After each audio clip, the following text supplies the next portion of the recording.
How to return item in Shein. Hello everybody, welcome back to my channel. This is me, Bisnath, and today I'll guide you on how you can return items in Shein.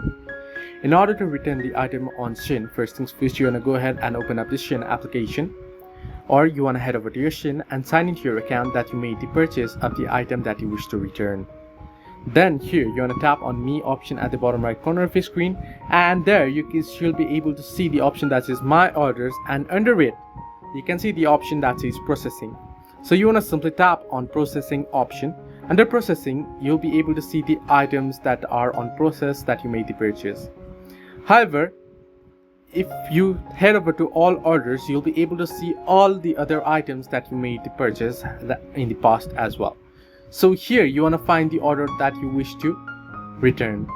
So then you want to tap on return option, and then you want to indicate the reason that you wish to return and submit it. According to your request, a return number will be sent and you'll obtain the return number and you'll have to pack the item and ship it. So this way you can return items in Shein. Hope this helped you. Do like and subscribe, and do not forget to leave a comment down below if you have any further issues.